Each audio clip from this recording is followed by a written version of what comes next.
మహబూబాబాద్ జిల్లా కొత్తగూడెం మండల కేంద్రంలో మంత్రి సీతక్క పర్యటించారు.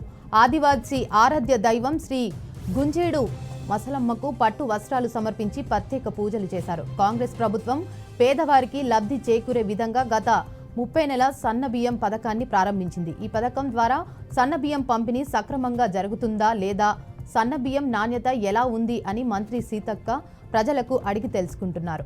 అనంతరం తెల్ల రేషన్ కార్డు లబ్ధిదారుడి ఇంట్లో భోజనం చేశారు. వికారాబాద్ జిల్లా కొడంగల్ మిషన్ భగీరథ పంపు హౌస్ కార్యాలయం ముందు కొడంగల్ నియోజకవర్గం మిషన్ భగీరథ కార్మికులు ధర్నా నిర్వహించారు.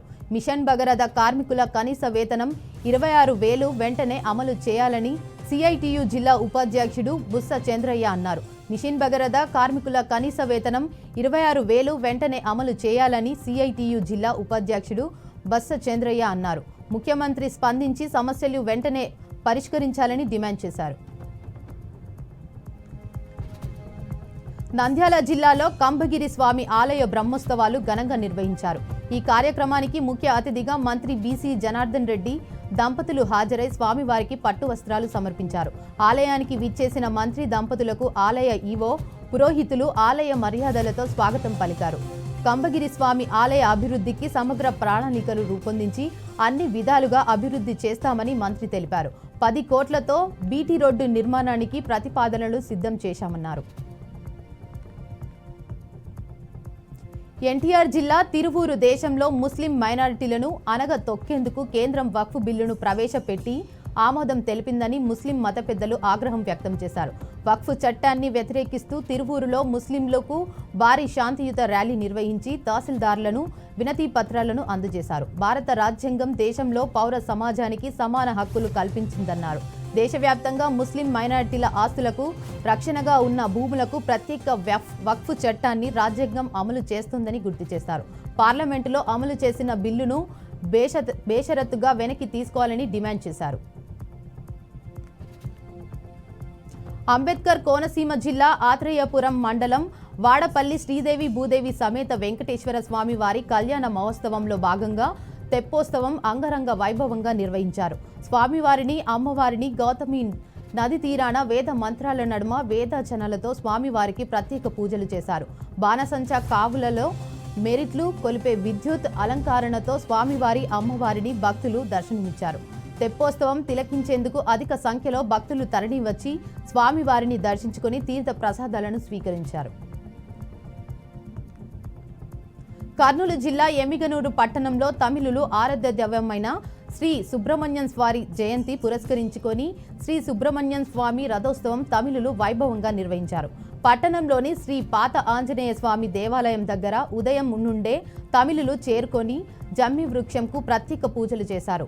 ఓం నమ శివాయ అంటూ తమిళులు తమ భక్తిని చాటుకుంటూ పెద్ద ఎత్తున రథోత్సవం నిర్వహించారు.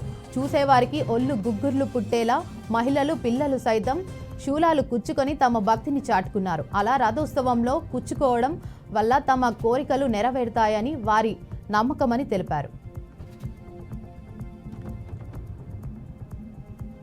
కాకినాడ జిల్లా పిఠాపురం నియోజకవర్గం గొల్లప్రోలు మండలం చేబ్రోలులో రాష్ట్ర స్థాయి గుర్రాల పరుగు ప్రదర్శన పోటీలు నిర్వహించారు.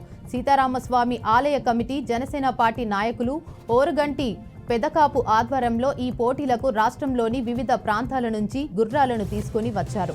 ఉభయ గోదావరి జిల్లాలోని చేబ్రోలు తొలిసారి జరుగుతున్న పోటీలు కావడంతో భారీ ఏర్పాట్లు చేశామని ఓరుగంటి పెదకాపు చెప్పారు. పలు రాష్ట్రాల నుండి రాష్ట్రంలో పలు జిల్లాల నుండి సుమారు 80 గుర్రాలను ప్రదర్శనకు అలాగే పందాలకు తీసుకురావడం జరిగిందన్నారు. పోటీల్లో తొలి 10 స్థానాలు సాధించిన గుర్రాలకు పురస్కారాలు ప్రదానం చేస్తున్నామని తెలియజేశారు. సూర్యాపేట జిల్లా మునగాల మండలం రేపాలి గ్రామానికి చెందిన బత్తుల లింగరాజు గ్రామంలో 5 ఎకరాల్లో కౌలుకు నది పొలం సాగు చేశారు. అప్పు చేసి సాగు చేయగా ఇటీవల చేతికి వచ్చిన 70 బస్తాల ధాన్యాన్ని సూర్యాపేట వ్యవసాయ మార్కెట్కు తీసుకొచ్చాడు. వాస్తవానికి ప్రభుత్వం మద్దతు ధర క్వింటాకు 2,320 రూపాయలు ఉండగా లింగరాజు ధాన్యానికి మాత్రం క్వింటాకు 1,606 రూపాయలు మాత్రమే పలికింది. దీంతో పెట్టిన పెట్టుబడి కూడా రాలేదని ఆవేదనకు లోనయ్యాడు. ఆగ్రహంతో తాను తీసుకొచ్చిన వరి ధాన్యం రాశికి నిప్పంటించగా పక్కనే ఉన్న రైతులు మంట అంటుకున్న కుప్పను పక్కన పెట్టారు. ఈ ధాన్యాన్ని కాపాడేది ఎవరు? బీఆర్ఎస్ హయాంలో ఏనాడు ఇలాంటి ధరలు రాలేదని ఆవేదన వ్యక్తం చేశాడు. పశ్చిమ గోదావరి జిల్లా నరసాపురంలో శ్రీ ఆదికేశవ ఎంబర్ మన్నార్ స్వామివారి దేవస్థానంలో తిరునక్షత్ర మహోత్సవములుగా వైభవంగా నిర్వహించారు. ఉత్సవాల్లో భాగంగా ధ్వజారోహణ, పల్లకి ఉత్సవము, గరుడ, సింహ, శేష, సూర్యచంద్ర వాహనాలతో పాటు శ్రీరామావతారం రథోత్సవం నిర్వహించనున్నట్లు ఆలయ చైర్మన్ పుష్పాల వెంకట కృష్ణారావు తెలిపారు. అనంతరం 23వ తేదీ నుండి 24వ తేదీ వరకు రామానుజాచార్యులు తిరునక్షత్ర ఉత్సవాలు ఘనంగా నిర్వహించనున్నారు. కూరగాయలు తొలగించారన్న ఆరోపణలతో ఒక మహిళ, ఆమె కుమార్తె పట్ల ఇద్దరు వ్యక్తులు దారుణంగా ప్రవర్తించిన ఘటన అహ్మదాబాద్, గుజరాత్లోని సూరత్లో జరిగింది. సూరత్లోని మార్కెట్లో ఒక మహిళ, ఆమె కుమార్తె కూరగాయలు దొంగిలించినట్లు కొందరు వ్యక్తులు ఆరోపించారు. ఈ క్రమంలో ఇద్దరు వ్యక్తులు మహిళల జుట్టు పట్టుకొని ఈడ్చి కడుపులోకి తన్నడం పాటు కర్రలతో కొట్టారు. ఎవరు కూడా వారిని రక్షించేందుకు ప్రయత్నించలేదు. కాగా ఈ విషయం తెలుసుకున్న పోలీసులు దీంతో కుమార్తెలను దారుణంగా కొట్టి ఇద్దరు వ్యక్తులను అరెస్టు చేసి వారిద్దరు లారీలతో కుల్లబొడిచారు. ఓ సవతి తల్లి ఆస్తి కోసం కూతురును చంపి నదిలో పాతిపెట్టిన ఘటన నల్గొండ జిల్లా వంగమర్తి వద్ద చోటు చేసుకుంది. మేడ్చల్ జిల్లా బోడుపల్కు చెందిన పీనా నాయక్ను 30 ఏళ్ల కింద వివాహం అవ్వగా ఒక కూతురు, ఒక కుమారుడు 2003లో విడాకులు తీసుకున్నప్పటి నుండి కూతురు మహేశ్వరి తండ్రి దగ్గరే పెరిగింది.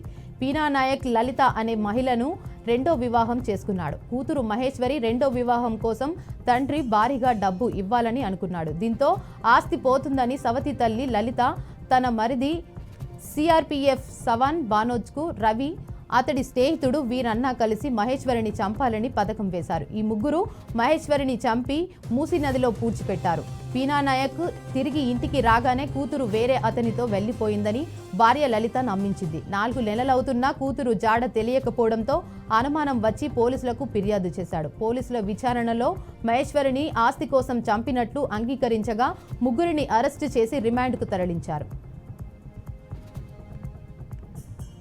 జోగులాంబ గద్వాల జిల్లా కేంద్రంలో గద్వాల ప్రభుత్వాసుపత్రిలో విచిత్రమైన సంఘటన చోటు చేసుకుంది.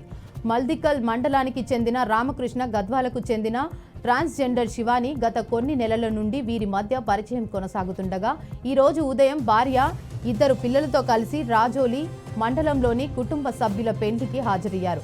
ఇంట్లో నా భర్త రామకృష్ణ ఒక్కడే ఉండటం గమనించిన శివాని వారి అనుచరులను వచ్చి నా భర్తను చూసి చంపి ఆటోలో మటకల్ నుండి గద్వాల్ ఆసుపత్రికి తీసుకువచ్చి చేర్పించారు. శివాని భర్త గోర్లకన్ దొడ్డి వీరేష్ పైన మాకు అనుమానం ఉందని వారు వచ్చి మాకు న్యాయం చేయాలని కోరారు.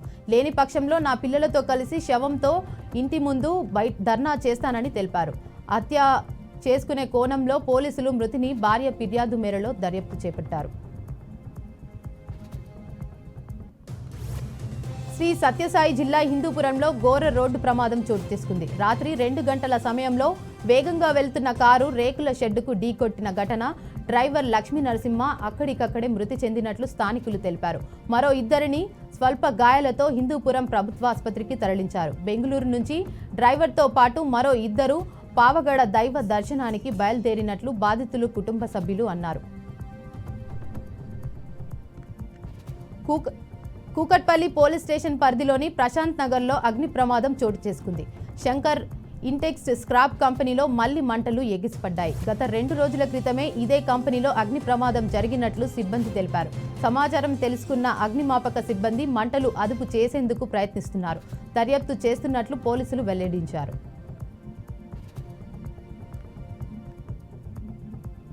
నిర్మల్ జిల్లా కేంద్రంలో హనుమాన్ జయంతోత్సవాన్ని పురస్కరించుకొని కోదండరామ ఆలయాన్ని అంగరంగ వైభవంగా అలంకరించారు. తెల్లవారుజామునే స్వామివారిని దర్శించుకునేందుకు భక్తులు దర్శనానికి పోటెత్తారు. ఆలయ కమిటీ క్యూ లైన్ ఏర్పాటు చేసి భక్తులకు ఎటువంటి ఇబ్బందులు కలగకుండా ఏర్పాట్లు చేశారు. భక్తులు స్వామివారి దర్శనం చేసుకుని పునీతులు అవుతున్నారు. అనంతరం భక్తుల కోసం దాతల సహకారంతో అన్నదాన కార్యక్రమాన్ని నిర్వహించారు.